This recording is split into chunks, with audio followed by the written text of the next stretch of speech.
Hi, Rich Strania here with TMC. Thanks for watching. We're in San Jose all week. We're interviewing a number of companies in the area. On our program is Al Wegener. He is the CTO and founder of Samplify Systems. Al, welcome back to the show. Thanks, Rich.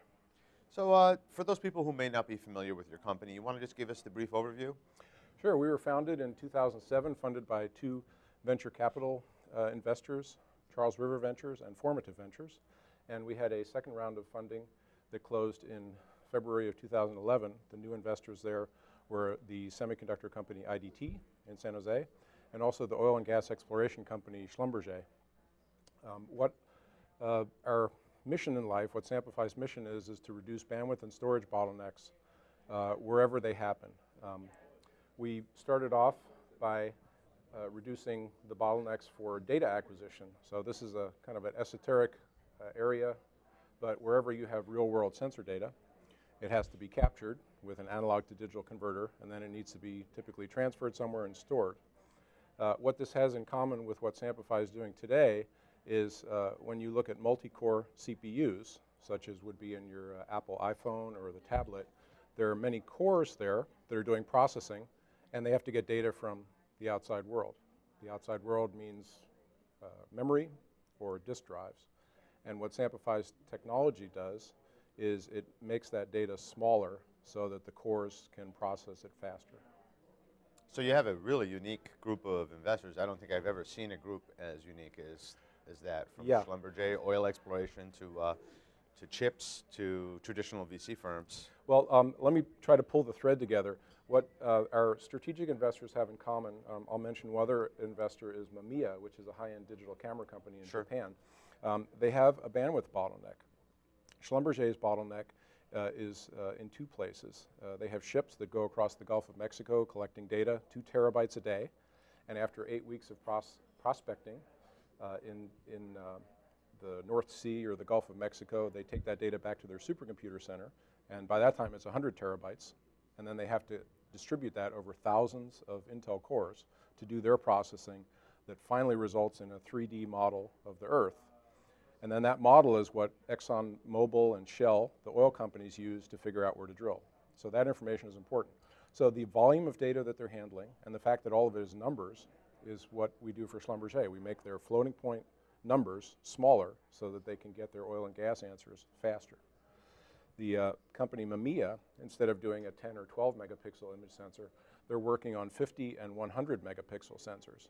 Obviously, it takes a lot more time to move that much data off an image sensor without compression than if you could compress it. So Mamiya is also using compression to get the data off their image sensors faster.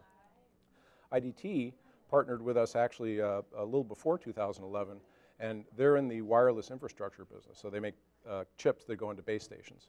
And there, with the advent of 4G wireless, we're moving from 3G wireless to 4G or LTE. Base stations are starting to have more and more volumes of data. Whenever we do our browsing on our iPads, we expect instant response, and we're sending a lot of files back and forth on the wireless link. On the fiber optic cables, it means that they have to go from 3 gigabits to 10 gigabits.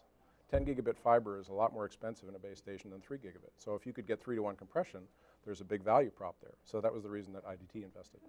That makes all of that makes a lot of sense. So question I have is, what's been happening in the company lately in the last year? Are there some new things that you can tell us? Yes, the new technology we're working on is called APAX, A-P-A-X, and it stands for Application Acceleration. Rather than talking about the technology, which is compression, we talk about the benefit, the fact that your applications on cell phones and tablets will run faster if they're not facing these I/O bottlenecks. We have a two-pronged strategy to get these products to market. The first is a software product, and the second is a hardware product. The software product allows people to try APAX on their computers, on their signals. It doesn't matter if it's Schlumberger or Mamiya or IDT, whatever signals you have in the form of numbers, integer or floating point values, can be compressed by APAX, and you'll know how fast and how well that compresses just by using our software. The software may be limited to maybe 100 million numbers per second using one Intel core. So if you need to run faster than that, then you should get our hardware solution. And ultimately, this hardware is very efficient, very small. So companies that are building chips like Apple and Qualcomm and NVIDIA and Intel, they can integrate our little IP block, intellectual property block, on just a tiny piece of their silicon, and they can get the benefits of this at much higher speeds than 100 million operations per second.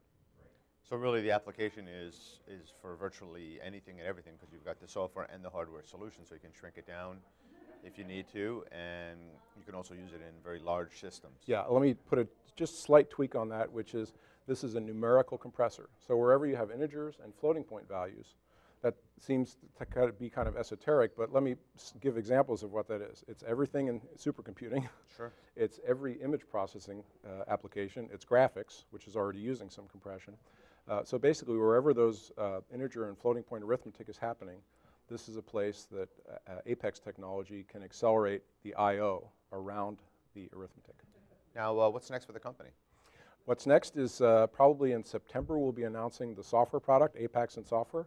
And 3 months after that, by November, December this year, we'll be making the RTL available, so the IP block. And this should be interesting, as I mentioned, to companies like Intel, NVIDIA, Qualcomm, and ARM.